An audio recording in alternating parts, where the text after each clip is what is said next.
One of the Top Guns takes a missile for the president. Like you said about the chief of staff being dramatic. This is the same shot, but in a plane. Yeah. It's really weird. The guy's just like, he's like, I'm going in. Here I go. And he fucking flies his plane upwards. And it's like, literally, if it was a human, it'd be like, no, when it's a plane. Yeah, he takes a missile for the president. Like, why would you do that? It's like, oh, wow, here comes Scotty. Is Bobby with you? Well, little Bobolina, I'm afraid your daddy couldn't make it, but he died doing what he loved, flying planes into missiles. Who won? Did you see him when he went? Yeah, he was like, no. And then he was on fire. But the important thing is, head came past. the president, who's a Democrat, is okay. Hello, everybody, and welcome to Movies to Drink To. I'm Finn. I'm Mr. Smith. How you doing? Yeah, cool. Right, yeah, good, thanks. Pleasantries I done talking with. to them. Oh, yeah, hi. They can't talk back. How are we? Comments? I'm really sad. Don't. Today, we're going to take you on a journey to a world where Harrison Ford is the president of the United States of America. Yep. Literally says that like on the poster. It's like, Harrison Ford is the president of the United States of America. Selling point. Air Force One is what we're talking about. Yes. Before we go on, don't forget to like and subscribe. If you're listening to this instead of watching it on YouTube, why not do both? But you can subscribe on YouTube because there's more stuff on there, like a review of the Batman, which we just did. Yeah, check all that out. Or you can start arguments with us on Twitter. Yes. If you're a massive racist, head over to our Twitter and just fucking let us have it, man. Just come on. Come on. The Lord of the Rings fans were not happy. Well, No. one particular one was. One not happy. incel was not happy about our comments on the Lord of the Rings fans. Fuck them. Where we get to? Air Force One, 1997. Air Force One from 1997, directed by Wolfgang Peterson, who got his big break doing Das Boot, Yes. which translates to the boat. So this is Das Plane. That's playing. Das Plane. It stars Harrison Ford, Gary Oldman, Glenn Close, Wendy Crewson, Xander Berkeley, William H. Macy, and Dean Stockwell. Yes. guy Al from Quantum Leap. What was he in something else that we talked about recently? Dune. He was in the. Yes, the 84 first version of Dune, Dune. yeah. Yes. He was the Doc. The plot beeth. The plot beeth. I have got it, but hang on. Right, the plot beeth. Communist radicals hijack Air Force One with the US president and his family on board. The vice president negotiates from Washington, D.C., while the president, a veteran, fights to rescue the hostages on board. Fuck yeah! The music that plays over the opening credits is very America. The minute that starts, I was like, this needs to calm the fuck down already. Have you seen this before? Yeah, a long time ago. This is probably only the second time I've ever seen this film, and the first time was probably not long after it came out. But yeah, instantly the music. I was like, should this not be at the end? Like, it's very sort of, it's very patriotic. Yeah, the music's by Jerry Goldsmith, Right. who I don't think's very good, Right. if I'm honest. I mean, he's done many films. Yeah, many films. But I'm not a fan really of his work. I think he did The Mummy, Right. and he did Deep Rising before that, and the music in Deep Rising just does not fit. Anyway, that's just my personal opinion. I don't rate him. Anyway. So yeah, the film starts with a bunch of American army people jumping out of a plane, and they are parachuting into a compound, which is In Kazakhstan. which is guarded. But these guards have got a bit of the Arkham Knight syndrome. They can't look up. Are you telling me you cannot see like those 15 people? Big white parachutes. Yeah, coming down. It's like no one sees them. They just land on the roof. No issues. Like no one. Did anyone pack the night parachutes? No, we've only got the white ones. Oh fuck! Well, luckily they won't look up, so it doesn't matter Just too much. tilt your head. No one sees them. You see the guards on the roof, and they don't spot them, like coming directly down on them. Surely that's like, right, you guys have got to be on the roof. Don't forget to look up. He's always telling me what to do. You're there to guard from people coming from above. Christ. Oh yeah, so these people they're some kind of elite super Navy SEAL team, and they break into this compound and they kidnap some dude. Yes. 3 weeks later in Moscow. Turns out the guy they kidnapped was a self-proclaimed leader of Kazakhstan. Yes. Yakshamesh. Couldn't help it. And the effort to kidnap him was a joint effort by the Americans and the Russians. Yeah. They're friends in this film. Yes, they are. I mean, you say friends. It's like Russians like, we love America. America is the best. Yeah. It's a world away from today. Like, to be honest, within the first 2 minutes of that speech that the Russian president is giving, I was like, I'm uncomfortable. It's like, I'm here with my great friend, the American, like, he's a hero. Yeah. Like the American president, I love him. I'm going to touch his hair. It is weird. Yeah, so Harrison Ford has said he's the president of the United States, and he gives a little speech. Well, he gets up and he mumbles in Russian, first of all. Yeah. It's like, it's a real mumble as well, because like the whole room is like, And excuse me, he gives a speech talking about like the what went down in Kazakhstan, and he's basically saying we acted too late. Well, he goes off script, doesn't he? Yeah.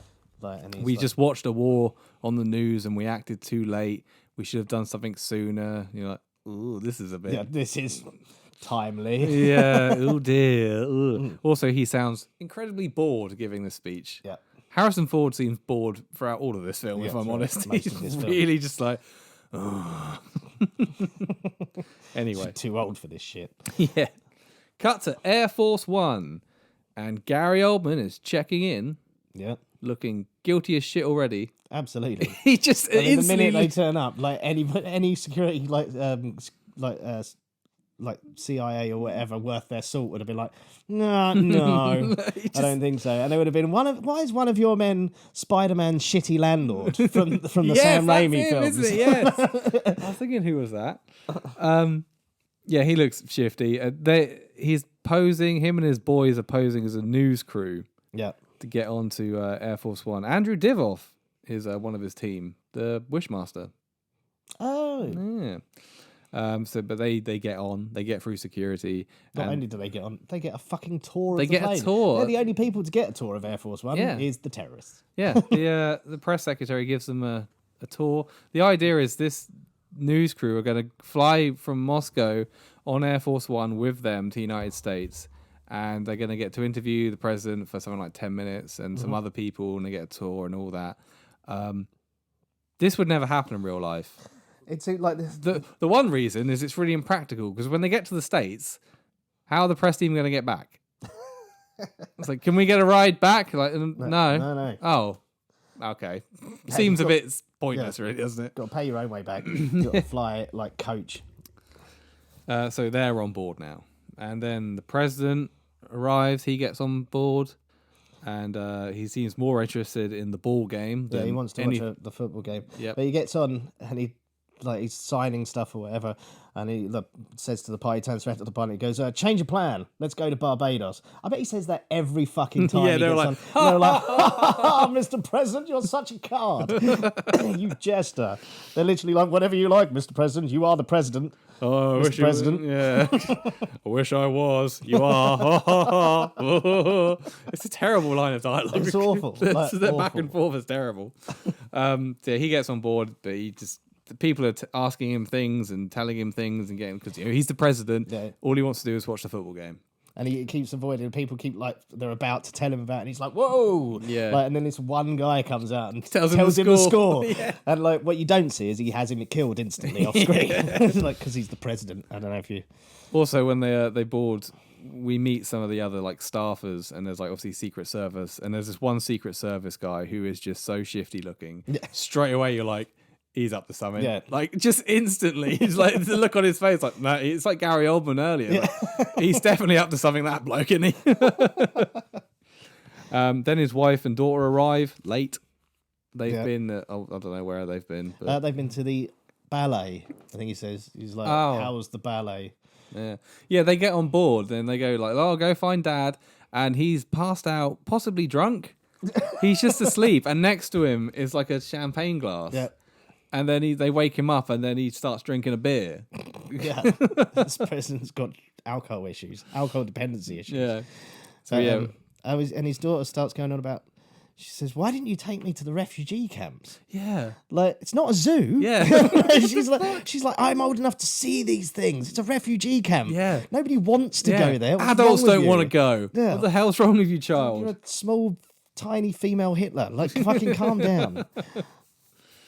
So anyway, the plane takes off, and then the president and they're in like the conference room. Yeah, there's a little bit of a close up with a guy with his a briefcase handcuffed to him that looks like it could be important. That's the launch codes. I know, but you don't find that out until later. Like literally, this guy, you sort of see him, and you go, "Oh," and then minutes later, he's dead. Yeah.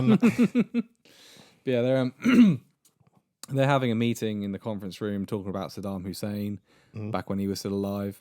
William H. Macy is there as an army colonel, which is just the most unconvincing casting ever.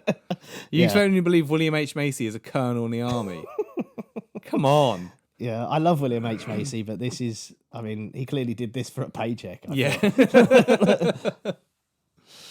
and then the guy from earlier, the Secret Service guy who is shifty looking as Xander fuck. Berkeley. Yeah. I don't know who he plays in this, Gibbs? but that's his name. It's Gibbs. Agent Gibbs. Agent Gibbs. Agent Gibbs is the shifty one. Yeah. He starts acting really shifty, and Yeah. he shoots a couple of dudes, his fellow Secret Service people. He's like, "Here's some stuff to read." Bang. Yeah. Then he lets off a smoke grenade, and he opens up the plane's arsenal. Yeah. Yep. And this is when Gary Oldman and the boys spring into action, and they get the guns out of the arsenal and just start fucking shooting loads of guys from Washington. Yeah. And it all kicks off. Well, I have to ask. I mean, I know this is Air Force One, and I know there's supposed to be a certain level of security because the president is on there and stuff. But why are there so many automatic weapons on that There are plane? a lot of guns. A lot of guns. Yeah. And, like, tear gas canisters, flak jackets. I mean, this seems to me like occasionally they're out in Air Force One and they'll stop off at a smaller country and enforce some of, like, the US foreign policy on Introduce them. capitalism. Like, just and take then, it over and then get back on the plane. There's a lot of guns. Yeah, considering nobody on there is supposed to be bad. Well, yeah. Why do you need that? Like, I refuse to believe, like, unless it was Trump's Air Force One, that there is a secret little cupboard with like a whole fucking arsenal to arm a small fucking military unit. Yeah. So, yeah, it's all kicking off. They're fucking shooting people left, right, and center. Some Secret Service people burst in and they grab the president because that's what you do. Yep. They manhandle him. Yeah. Like, and he's like, "What about my family?" Yeah. Like, you're the president. Fuck your family. You're the president. This is our job. Yeah. We're literally paid to do this and we'll die to do this. What about my family? Oh, your family, the president? Yeah. No, they're not, Mr. President. Yeah. We are your family. Yeah. Your family are gone now. We are your family. So yeah, it's all, and then the pilots are like, "Oh, fuck," and hitting the fucking SOS buttons, and they get through to Rammstein, which is an airbase, not just a band. Not a German rock metal band. It's a real airbase, a US airbase in Germany. And they've radioed them, so they're like, "Oh shit!" They're alerted, so they get ready because that's the nearest airbase, and they send off a load of jets to intercept it. Yeah, and then they drag the president to an escape pod, which they throw him in and eject. Yeah, but everyone there gets shot except for everyone him. Dies. Yeah. Meanwhile, in Washington, they've got news of this, and Glenn Close springs into action. Yeah, Glenn Close is another one who looks like. I mean, she's far above this film. I think she was last minute casting. Was it? Yeah, someone dropped out, I think. It does seem like she doesn't really... She does her best with what she's given. Which isn't like all the way through this film. You just think every time she's on screen, you're like, "You're better than this, Glenn." Yeah. So back up in the air, Gary Oldman is trying to get into the cockpit because the plane is landing at Rammstein. And you can't have that because if it lands, you're fucked. Mm-hmm. So he shoots his way in. No, he blows up the door, doesn't he?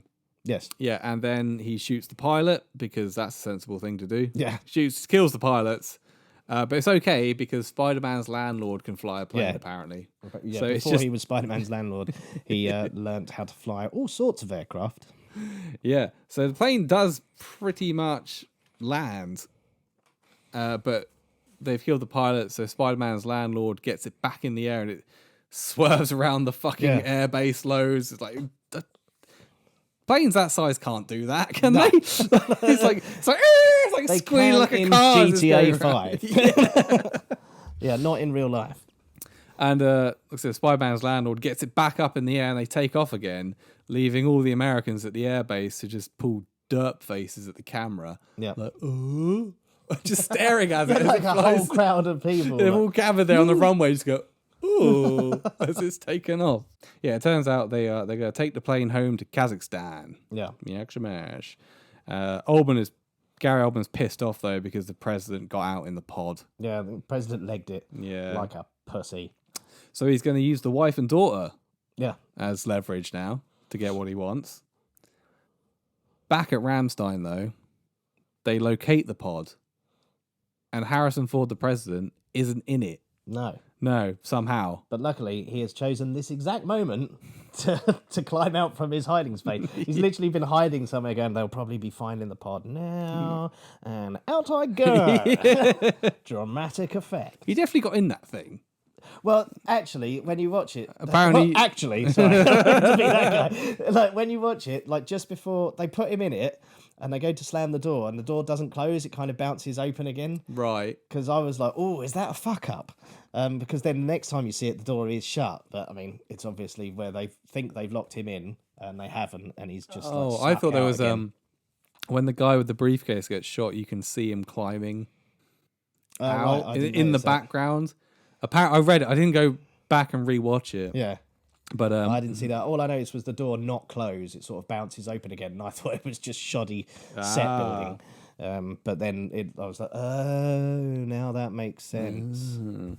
So anyway, Gary Oldman makes a phone call to Glenn Close, the vice president. Basically, he goes on this rant. He wants to rebuild the Soviet Union. Yeah. And he wants the kidnapped dictator released. Yes. And he's saying to this, when so he's on the phone to them in Washington. They're all gathered around a table, and there's a guy sat there, and right in front of him is like a massive bottle of whiskey. Did you spot that? No, I didn't see that. They're all there in like the what do you call it, the situation room or whatever, and one guy's just got a massive bottle of whiskey in front of him. Like, he's got the right idea. That's kind of shit. Yeah. I'm going to drink through it. They get news that he's not in the pod, and Dean Stockwell, who is the Al from Quantum Leap. No, he's the Secretary of State. Yeah, I think so. Yeah, but is this where he starts to? It's like he wants to be in charge all the time. Well, he automatically assumes that the president is dead. Yeah. Then somebody mentions that he was a Medal of Honor winner. He was in Vietnam. And That's it. Yeah, because this guy. Yeah, it sounds weird as well. He's like, do you win medals of honor? Like it's like it's a race or a competition. No, I think you awarded them. Like, he goes, this guy's a Medal of Honor winner. He says like in Vietnam he flew more heli missions than any man under his command or something. Yeah. Like, so it goes. And that's the first time somebody says if he's up there, he's the best chance we have. Yeah, but Stockwell assumes he's dead, and Dean Stockwell wants to shoot the plane down. Yeah, and there's this kind of power struggle. Like, I'm in charge. Wouldn't it? If the president is out of action, wouldn't the vice president then be in charge? But he keeps saying, like, if the president is dead, then I'm in charge and I'm the Secretary of State. It's confusing. It's well confusing. It's all sort of actually based on a real event. There was a power struggle after Ronald Reagan was shot. Right. An attempted assassination. And apparently, there was this big hoo-ha between, like, the Secretary of State and the vice president at the time. Yeah. Still not totally clear. You got to trigger Article 25. It's complicated. Fuck knows. Yeah, I can't bother to look into it. So yeah, like I said, back on the plane there, the president is he's still there. Yeah, sneaking. He's sneaking. Yes, he's sneaking around a lot, and he kills his first terrorist.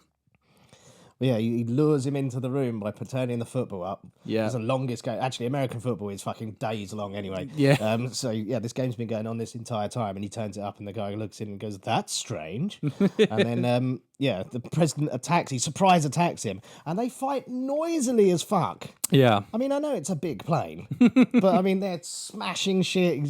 He like pile drives him, and then he eventually knocks him the fuck out with a stool that even goes clang. Like all the sound effects for punches is like fucking Arnold Schwarzenegger punching trees in this. Everything's like. But yeah, there's a really loud fight. But then once this guy's unconscious, he's like, and just checks to see if anyone's heard, and no one has.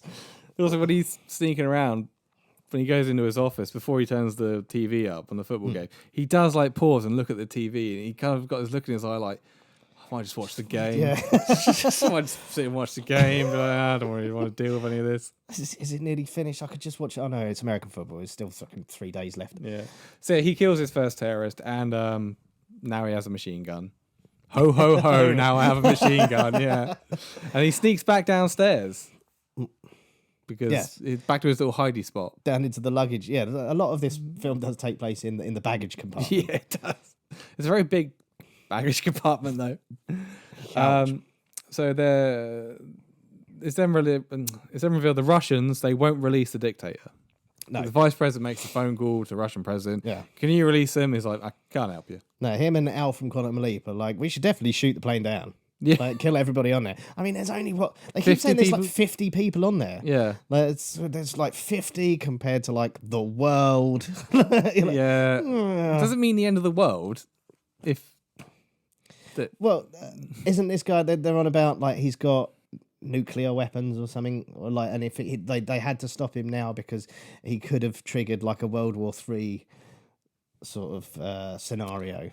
Possibly. Yeah, I think that was that was their plan, thinking. yeah. Okay, so they got this plan that they're going to take they're going to send in the army into Kazakhstan to take over all the possible landing sites of the plane, which seems like a big effort, especially when Gary Oldman has said we're going to kill someone every 30 minutes. Yeah. Can we do that in half an hour?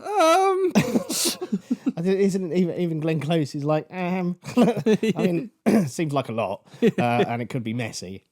They figure out that somebody's on the plane, don't they? And then they because it turns out that the guy that the president killed is like Gary Oldman's best mate ever. I thought it was later on. No, was that not now? No, it's later, I think.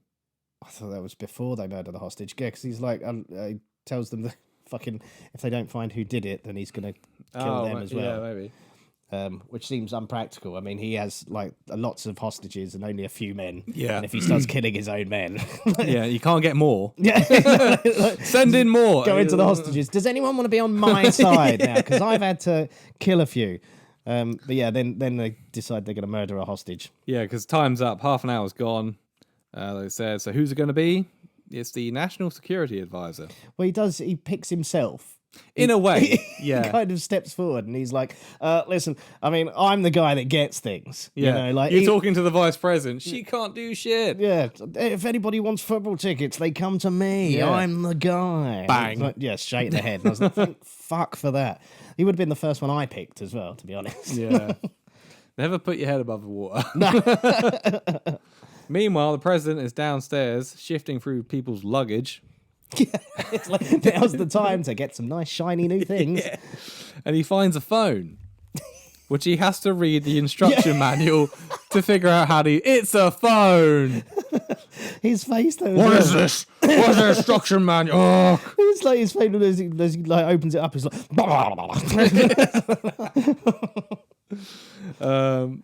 And then I think there's a brief scene as though Gary Oldman's talking to the daughter. Oh yeah. And he mentions he's got kids. Yeah. Just like, you think I'm a monster. I have a like, child. This is the first time you've seen a man killed, isn't it? No, you killed a bunch of people in front of her. Yeah. Earlier on. But yeah, and then just the whole I'm a monster. Yeah, you always think I'm a monster. Your father's a monster. I have kids, you know. It's like, okay, don't really care, Gary Oldman, about your family. You fucking prick. This is the bit where he says to them, like, she won't speak to him. He goes, tell her to answer. And she's going to leave her alone. And he goes, shut up! In the most London accent ever. Yeah. I'm not the monster. Tell her to speak to. Shut up! Yeah, totally fucking forgets where he is. So anyway, back downstairs. The president can't remember the phone number for the White House. Oh, it's fantastic. He's there like, what's the number? What's the number? Full Nixon. Yeah, he finally gets through to some wise ass Karen on the other end of the phone. It's like, oh yeah, you're the president, are you? I am the fucking president. It's like, go through your protocol. And she's like, oh, you want to make a federal case out of it? And she just taps a couple of buttons, like that's all it takes to trace a call. Like, ding, ding. And she's like, oh, sorry, Mr. President. Yeah. But Andrew Divoff has found him. Yeah. And so he's like, put your hands up. So the president puts the phone, it's still live phone, in his pocket. Yeah. Whilst Andrew Divoff is sort of taking him hostage. But the call is put through to the Situation Room in the White House. And he says, so he's kind of talking to Divoff, but also talking to them on the phone. Yeah. Yeah, he's like, this is the president of the United States. And all the people on the other end of the phone go, yay! It's like, surely you'd hear them in the phone in his pocket, like, what's that in your pocket? And he's like, ooh. It's only a one-way phone. Can't hear them. They're all yelling down the phone. It's just like, oh, but he doesn't hear it. Andrew Divoff does not hear that. Mr. President! Mr. Shut up! So glad you're alive. And he basically gives a message to fire a missile at the plane, because the whole time since Ramstein, they've had these jets escorting them. Yeah. And the president is saying, like, if you fire a missile at the plane, there's so many, like, this thing's built like a fucking tank, and there's, like, all these anti-defense it's got countermeasures, that's the word. Avoidance countermeasures or something like Yeah. robot. All it would shit. do, basically, he wants them to rock the plane around so he can take out Andrew Divoff. Yeah. Which seems risky. To just To take fire a missile. One guy. Yeah. Yeah, they do, because they build this up earlier on when they're giving the terrorists a tour, and they're like, this is built to withstand like a nuclear what do you call it? Nuclear explosion. I mean, it seems unlike. I mean, obviously, Air Force One has got to be like pretty tough. Yeah. But tough enough to have a full-on gunfight inside it. Yeah, no one hits a window. No, not at all. Or anything. Yeah. But yeah, they do. They fire a missile at the and it does all the things he says it will, and the plane rocks about. So he fights Andrew Divoff and kills him. Yeah. Yeah. So then he finally gets on the phone to the Situation Room, and he's saying, And they like, explain the plot to him so far. Yeah. And he's like, we've got a job to do. Balls to the hostages. You give a mouse a cookie. Yeah. He's going to want a glass of milk. Yeah. I was like, what What? does that mean? I don't know. I'm pretty sure, like, you can see on Harrison Ford's face as well. He's like, do I have to? And he's like, if you give a mouse a cookie. She's like, Such a stupid line. It is a dumb line. But I think he's just kind of saying, like, blow us up, I think. Yeah. I don't quite remember. Well, yeah, I think it's supposed to be like, it's the same as like give them an inch, they'll take a mile. Yeah. Which probably would have been better. Yeah. At least everyone knows what that means. And there's a weird bit just after that as well, where like he looks at because he's had a fight with that guy, and he looks in the fridge and picks up a milk carton and stares at it. Yeah, like he's because he gets the idea about dumping the fuel. That's it. There, that makes sense. Makes sense now. Yeah. I was like, oh, we're staying with the milk thing. Yeah. So anyway, back upstairs in the sort of cockpit control room, Gary Oldman says this line: "The man downstairs evades us." Evade you? He's downstairs. You know exactly where he is. It's not like Die Hard where they don't know where in the building he is. Yeah. He's downstairs. You know where he is. There's fucking 10 of you. Go. There's only one hatch in and out. Just go and kill him. Yeah. Go and get him. It's a plane. Yeah. Like, But it's like, what shall... how can we get to him? I don't know. Just go get him. there's only one way in and out. Yeah. Just put somebody up top of the stairs, send everybody else downstairs, shoot him, the end. Yeah. No, don't want to do that. So, but what they do is they do a Die Hard. Yeah. Similar situation in Die Hard where Gruber is trying to goad McClane out by using Ellis over the phone. They do pretty much the same thing, but with the tour guide from earlier. Yeah. And doesn't work. They shoot her. Yeah, she's like, everybody likes you, right? And she's like, I guess so. She's like sitting there thinking, fucking, I've been too nice. Yeah. Fucking like, should have been a dick. Maybe I could have joined you if I was a massive prick. So if they had me up there, so that everybody likes you. No. Not at all. I'm a fucking dick. Yeah, the president doesn't reveal himself, doesn't come out of his hidey hole, which they could have just gone in and easily got him. Yeah. And she's killed. Yeah. Yeah. Also, in the conference room where all the hostages are, there's all these army people, all this army personnel just sat there like, oh, what can we do? Yeah. I don't know, strategize? You're like supposed to be the best military minds in the country, and you just sat there like, well, nothing we can do. I mean, there's quite a few of us. We could just band together and maybe fight. No. Not at all. And isn't there a point? We know this plane better than them. Oh, no, nothing we can do. Just after this, one of them actually says the line along the lines of, they're going to start killing more important people soon. Yeah. And it might be me. Yeah, he does, yeah. I'm worried it's going to be me. Like, you're not that important. Shut up. Yeah. But that's when they're talking about, like, because that guy goes like, fucking, who is this guy downstairs? Because they don't know it's the president. Yeah. And William H. Macy is like, well, it's whoever it is, because they're like, he let her die. And like William H. Macy says, like, he's somebody who's smart enough to know if you're hunting with only one bullet, you wait for a clean shot. And then it's the second time somebody says, whoever that is down there may be our only hope. Christ. So after Gary Oldman has killed the tour guide, does he then turn to the daughter again? He's like, I bet you think I'm a monster. Like, again with this. Look, doesn't care what anybody else thinks, just this 12-year-old. Yeah. Do you like me? Do you think I'm a good man? Oh, we want to be friends? You think I'm a bad man? I'm not. I've got kids too. So you just executed it. No, I don't have to. I got children too. They hate me. Yeah. Doesn't mention that he murdered his children because they weren't communist. So anyway, the president has come up with a plan. He's going to dump some fuel, which seems unwise on a plane. Yeah. I guess for the idea is going to try and force it to land. So he's on the phone to a guy at a computer. He's going to tell him how to dump the fuel. But this is probably one of the stupidest bits in this whole film. The phone runs out of battery. Yeah. So he's for some reason, in order to dump fuel, which is a thing you can do apparently, it might be, I don't know, you need to... It's the old diffusing a bomb. Yeah, you got to like take all these wires out and cross these wires. Like, isn't there just a button for this? Apparently not. The wires are green, yellow, red, white, and blue. Yeah. So he's already been told to cut the green one. Yeah. And then the battery runs out. He's like, what do I do?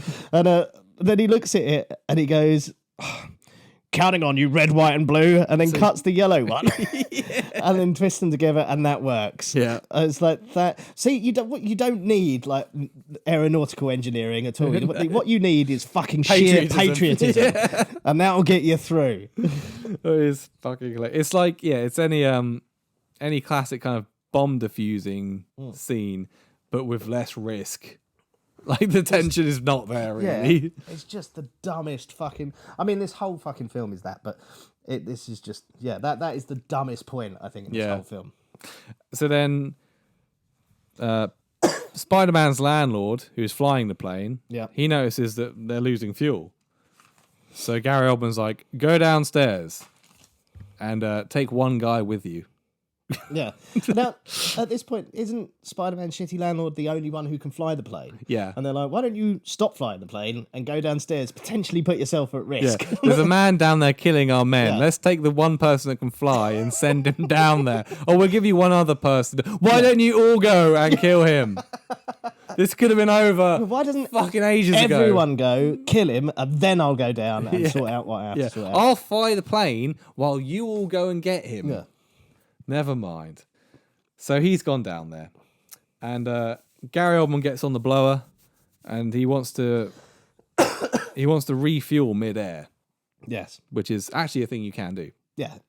It's very much, but they make it sound like Air Force One is the only plane that can do this. Like, I've read that the Air Force One can refuel mid-air. Lots of planes can refuel mid-air.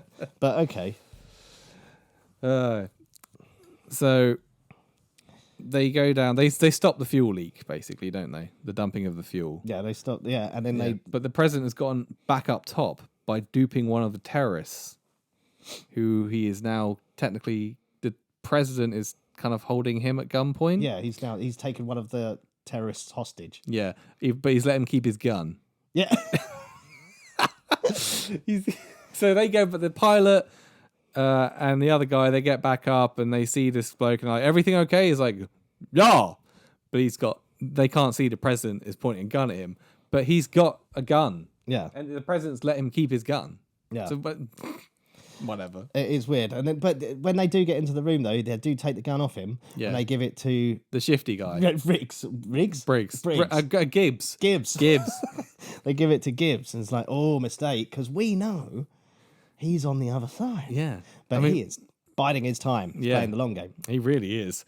So yeah, he gets into the president gets into the conference room with his hostage now. Yeah, where everyone is, and so it is worth mentioning that since he managed to give all the terrorists all the guns, he's now gone back to being a hostage. Oh yeah, the shifty guy's playing hostage. Very long game here. Like, you're just like, ooh, any minute now. Yeah, but yeah, so yeah, they come up with a plan. Yeah, William H. Macy has a plan, and they're going to parachute out. Yeah, they're going to give everyone a parachute. Yep. From the tail cone. Yep.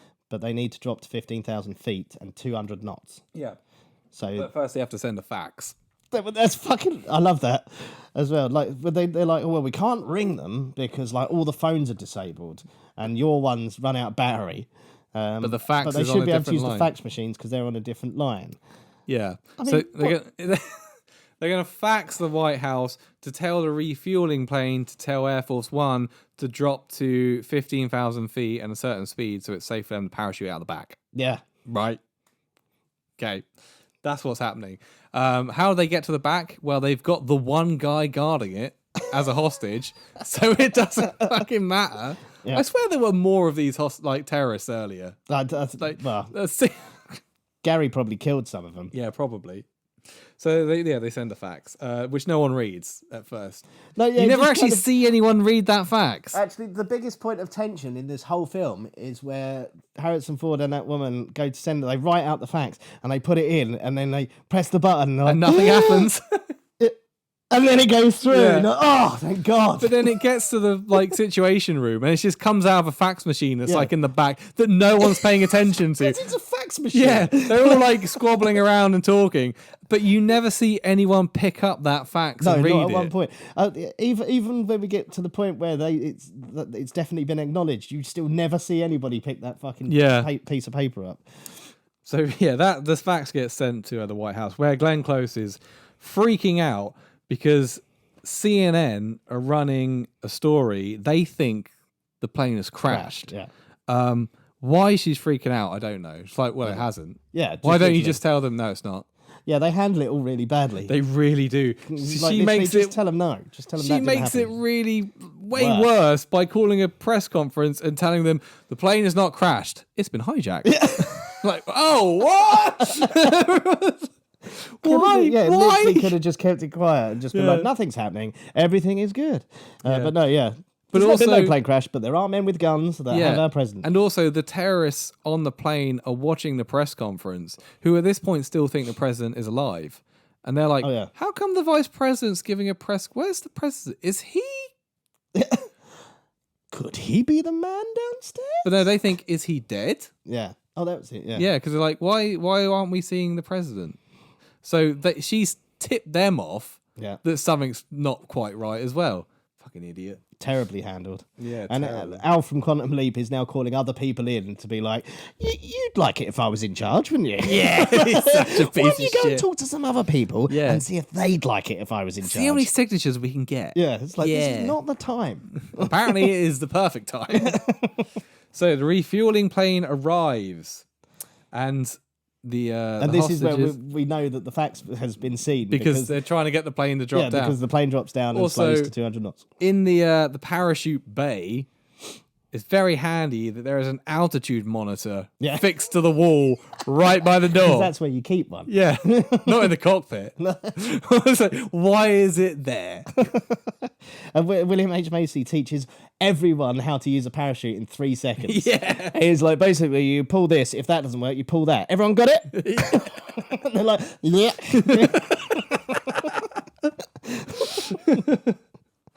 But the president doesn't want to go because his family's still on board. Oh, yeah. With Gary Gary's Oldman. still got his... I'm not going without my family. But there's some other guys that they're like, oh, we'll stay with you. We stay with the president. Yeah, one of which is Briggs. Yeah. Is it Briggs? Gibbs. The shifty guy. Who cares? Xander Berkeley. Yeah. That's who he is. The shifty guy's like, yeah, well, he doesn't say he's staying. He's just like, yeah, I'll stay. Because my big moment's coming. Also, but surely if you were him, you're like, this might go wrong. I could get out of this right now. Could just jump. Yeah. But no, he doesn't. He stays. Idiot. Yeah, and then as they're jumping out the plane, it all of a sudden looks like something out of like a Monty Python animation. Like these like fucking they're like parachuting, but they're all rigid, like as they fly around, and then you get sort of a few close-ups of the happiest looking people in the world, like whee! We're landing in the Atlantic. Yay! They're freeze to death and die. I suppose they're not in the Atlantic. They're probably over somewhere like Iran or something. Yeah, I don't know where they are. So, where they land could be worse than being on the fucking plane. Just land in a desert. Fax lady is one of the people that just floats serenely past the camera, like having the time of her fucking life. We'll just land in like, I don't know, a lion enclosure in a zoo somewhere, and they're just mauled to death and eaten. Shit. Just lands in a wood chipper somewhere. It's like Deadpool 2. Brad Pitt gets electrocuted. Oh Christ! So yeah, one of the terrorists, he sees what's going on and shoots the door of the parachute bay, which causes the whole fucking all of a sudden, which wasn't happening already. I guess the door was shut, wasn't it? Yeah. So it was all safe. Yeah. So yeah, bunch of people get sucked out the back. Yeah, at least 2 people die of bad special effects. Yeah. And the president is hanging out the back of the plane. Hanging out the back of the intern. He's literally goes full on Nixon. Like, and the refueling plane breaks away, and the fuel line scrapes across Air Force One, which causes the fuel to ignite and blows up the refueling plane. Yep. Which then explodes. There's a big even though the plane was in front of them, but now when it blows up, it's now behind them. Weirdly. The explosion.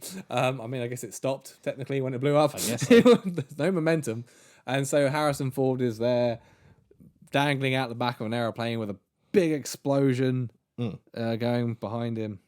But he's saved. William H. Macy saves him, doesn't he? As the shifty guy. Gibbs. Gibbs. Briggs. At that point, he could have just shoved William H. Macy and the president out the plane. Been like, there you go, done. But no, he pulls them back. Even gives the guy like the terrorist plane, because William H. Macy is like, we have to save him. He's our president, and that makes no sense. But he's like, okay, then save him. And then Shifty Gibbs or whatever is like, just gives him a wink, and he's like, all right, you save him too. Why? I don't know. Oh dear. But so they pull him back in, but obviously the terrorists are there. Now they have the president hostage. Yes. Hello, I have hostage the president of the United States of America. Dun dun dun.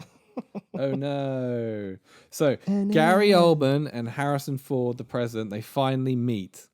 It's not quite Gruber meeting McClane. No. It's pretty bad. Gary Oldman just decides to beat the shit out of him. Yeah. Harrison Ford actually looks really fucking angry in this fucking scene. Because Gary Oldman is literally just like grabbing his face, and you can see his fingers digging into his fucking face, and he's just like pushing him up against all these buttons and stuff, like on the thing, and it looks wildly uncomfortable. Yeah. Like, and he's just screaming in like Harrison Ford's face. And Ford is renowned as being quite a sort of grumpy fella sometimes. Like, so yeah, I don't imagine he enjoyed that scene much at all. But whilst he's throwing him around, Harrison Ford manages to pick up a piece of broken glass with his hands that are tied behind his back. The old classic broken glass trick. Well, he is a veteran. Yeah, so he hangs on to that. And yeah, said Gary Oldman's just throwing him around, beating him up, shouting at him, "I hate capitalism!" It's basically what he's saying for 5 minutes while he beats him up. And then the president agrees to free the dictator. Well, he says he's going to kill. He says you've got to choose either your wife or daughter. I'd kill one of them. And he goes, "All right, I'll do it." Yeah, even though I don't have that power, it's up to the president of Russia who said he wouldn't do it. But now I'll make the call. Yeah. And meanwhile, so yeah, he's going to free the president. Yeah. The dictator. He's going to free the dictator. Al from Quantum Leap has now got a petition. And he's going around collecting signatures. Yes. He's like, "Sign it if you love me." Yeah. So the idea is... Tick yes or no. They think that... No, he's trying to... Basically, is it like Article 25 where the vice president would become... Yeah. She would become it's changed president. now. He's given up on his own thing. People don't like me as much. Maybe Glenn Close should be in charge. But yeah, the idea is the president... may or may not be dead, but even if he's alive, he might not be. He's emotionally compromised and cannot do presidential duties.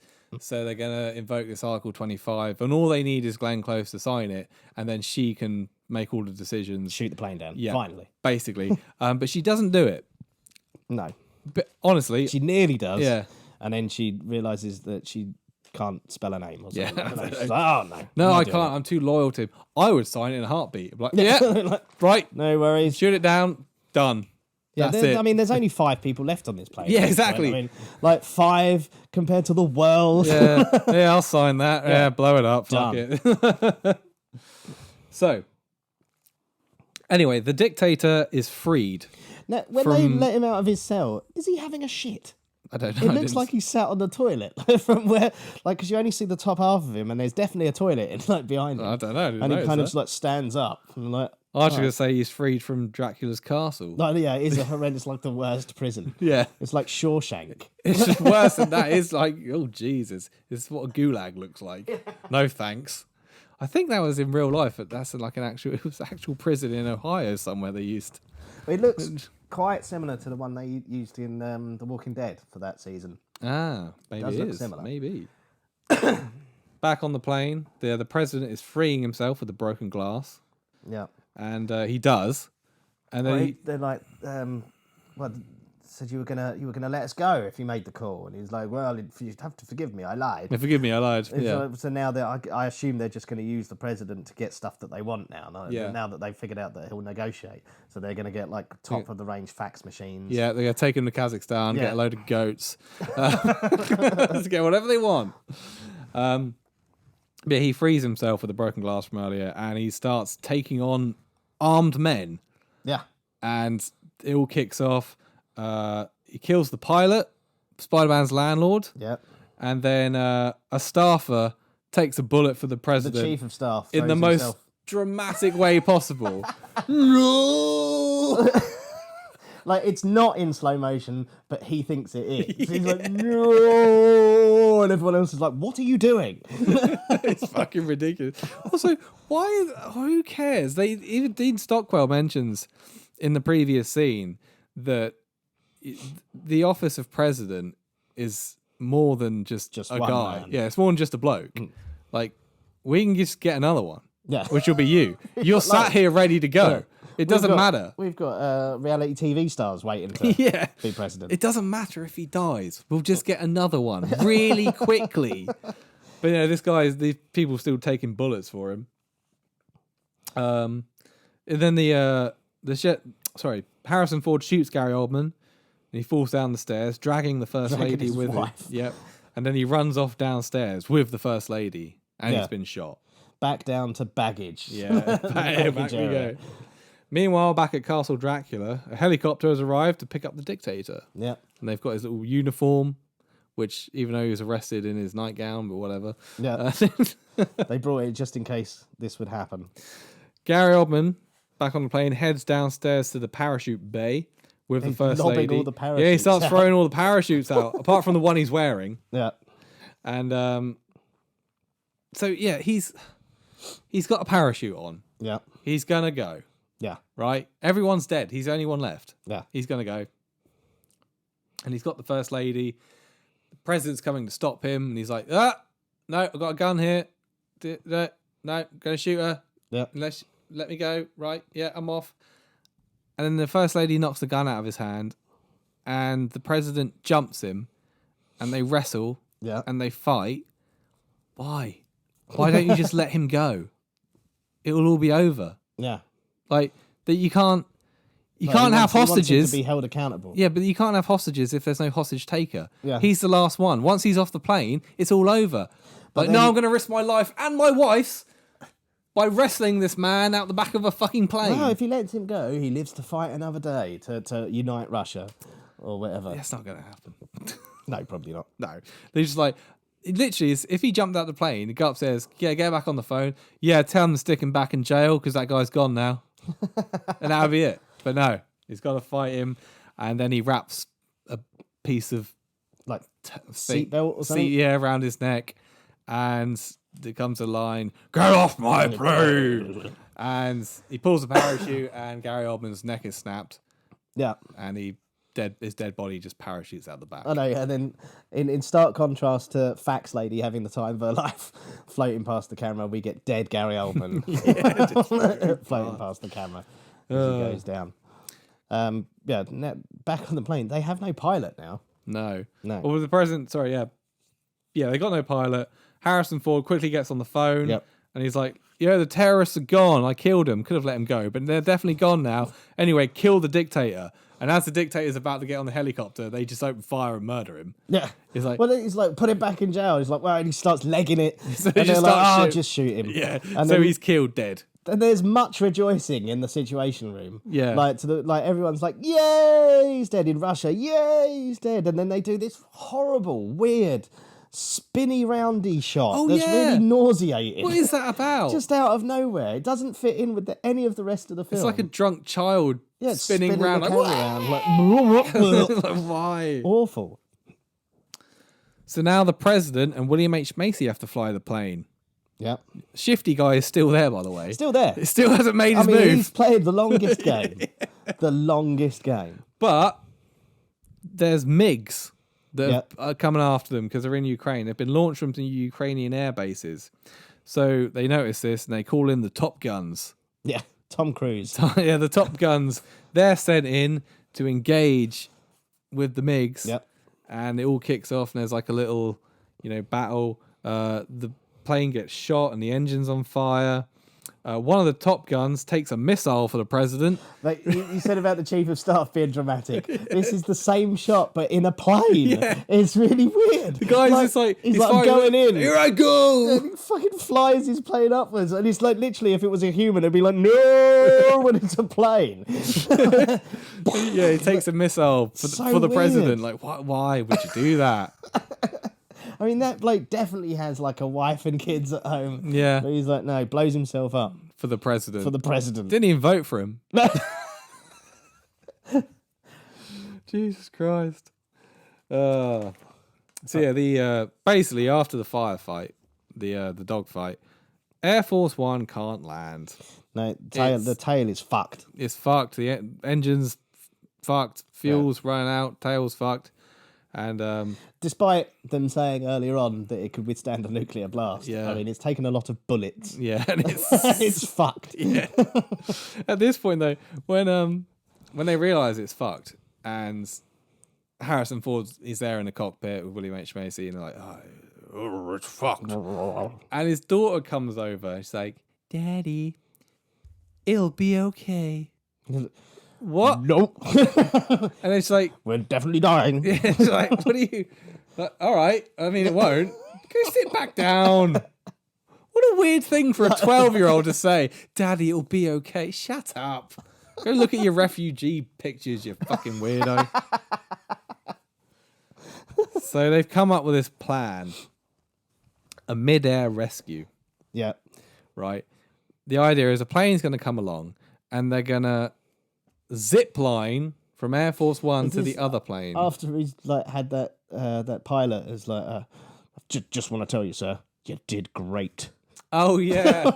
Yeah, the one in the fighter jet. Yeah, and the fighter jet obviously Great just wanted job. to say, great job, sir. You did great. I love you. Yeah.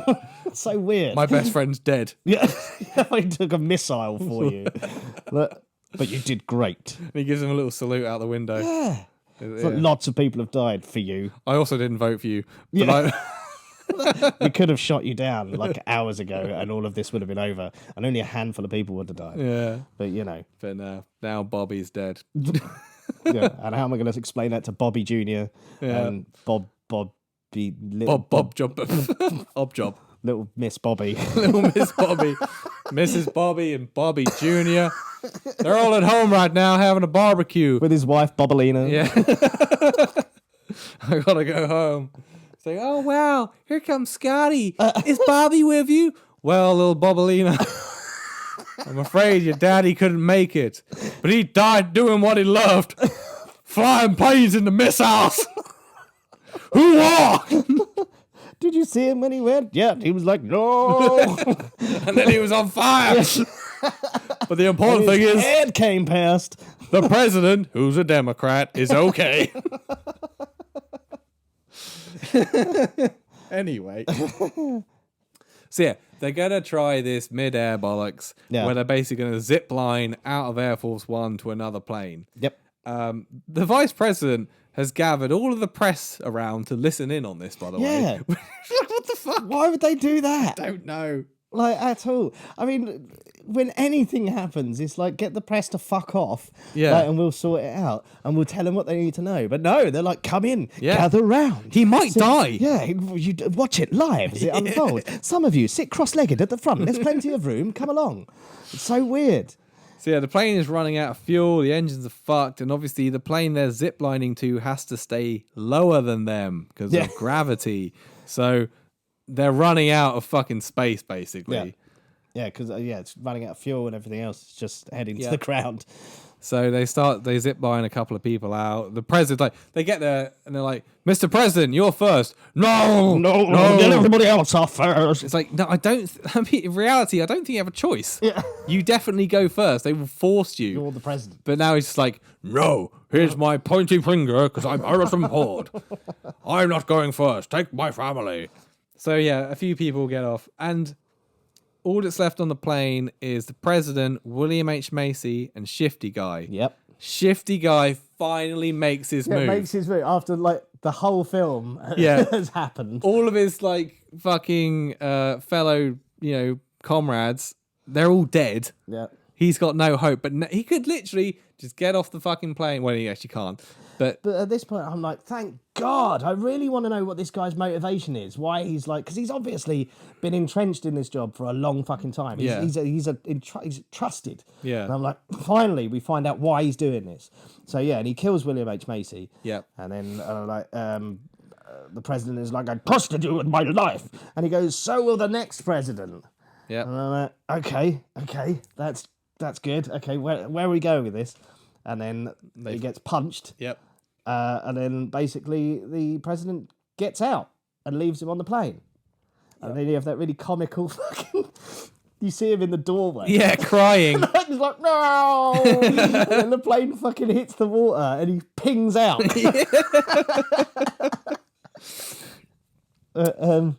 Yeah. We never find out why he did... Apparently in the book, you do. Well, I would have... There is a lot more to it. He was a secret squirrel agent during the Cold War. Right. And it's something to do with that. And he was... a sleeper agent. Yeah, he was a sleeper agent in the Cold War. Was Agent Gibbs. And when it ended, he was then, I think, shafted by the government a bit. And he got the Secret Service detail, but he still had so many, connections to the Soviet Union. And that is that's not saying it's his motivation, but there was supposed to be a lot more to that character. Yeah, but in this film it makes no fucking sense. Basically, he looks shifty for 2 hours, and in the last 2 minutes decides, I'm making my move now, and shoots William H. Macy, and then dies. Here's some guns, everyone. back to being a hostage. And then he just, like, every now and again, he gives them a wink. Yeah. Like, so you know he's still bad. Because it's quite easy to forget that he is, like, on the bad guy's side. Like, but every time he does that wink, you're like, oh, yeah. Oh, yeah, I forgot he's a bad guy, isn't he? Yeah. So, he dies. The president gets out safely. Yay, America. Yay, the president. Yeah. The end. Basically, yeah. Yeah.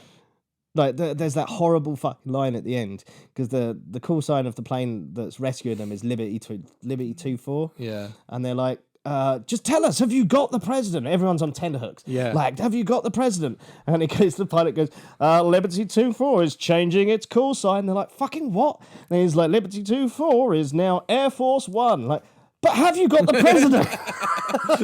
Yes, we've got the president. Just say that. But the script. Yeah.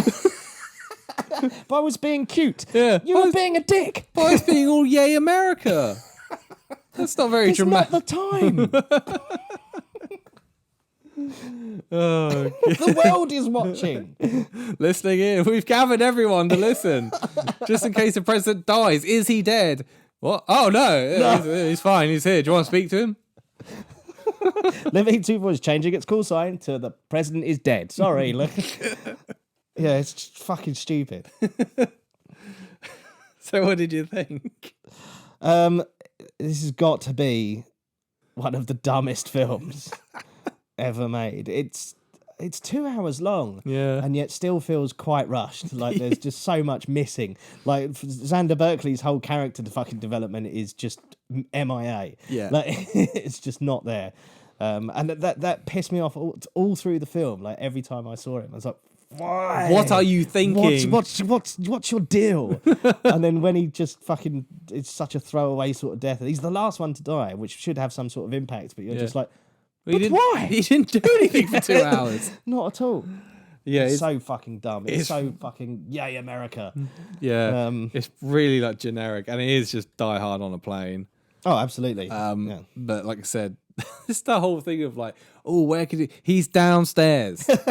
He's literally it's like he's in the next room. Yeah, just go in there and kill him.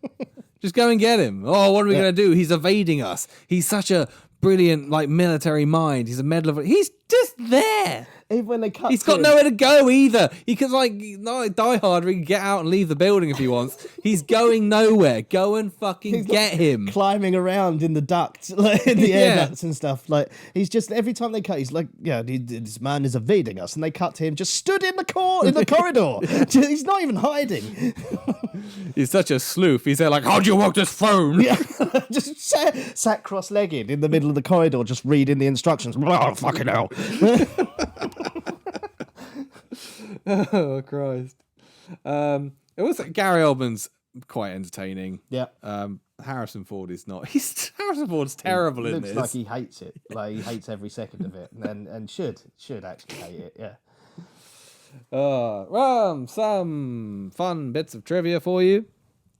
The real Air Force One does not have escape pods or parachutes, or enough for everyone to get off. Right. So what happens if it crashes? Then they die. Yeah. Right. Yeah, basically. Kevin Costner was originally going to play the president, but he was too busy with The Postman. Oh dear. Yeah, I think given the two. Yeah. I mean, I think Kevin Costner probably would have enjoyed making that film more than Harrison Ford did. Yeah, probably. Yeah, but it's still stupid.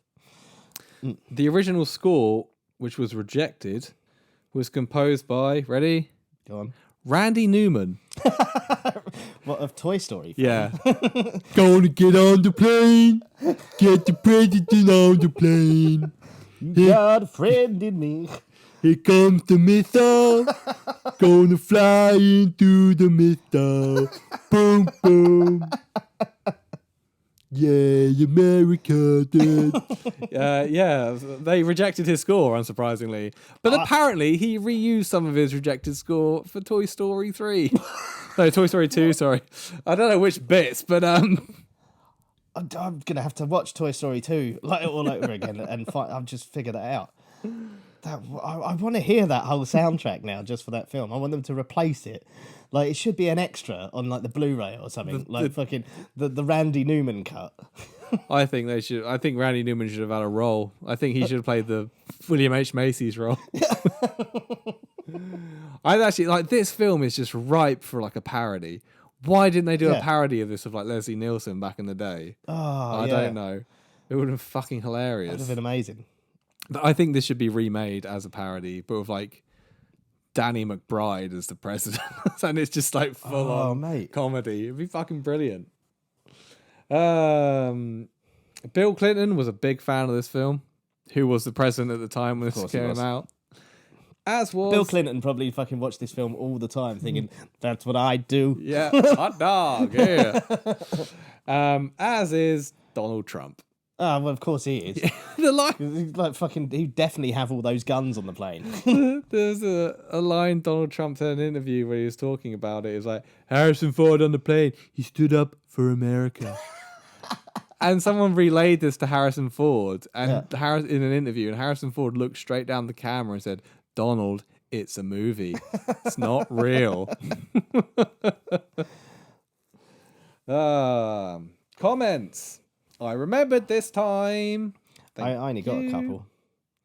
So did I. Where'd I put them? One from Brandy Mitchell, which just said, get off his plane. One from Stark2490. Fun film. It's like Die Hard on a plane, with the hero stuck on the plane, not the missus.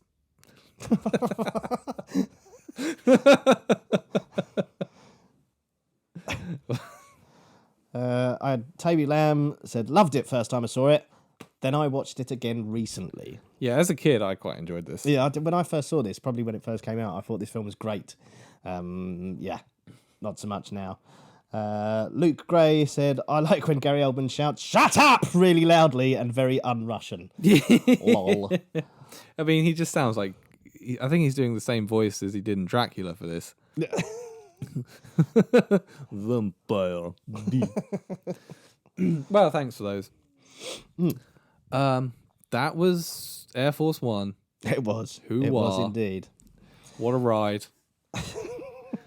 Thank you, and join us next time. And don't forget to like and subscribe. Said all that, I think, but I always forget. Whatever. Yeah. Do all those things. Yes. Love us. Press buttons. Thank you, and goodbye. See ya.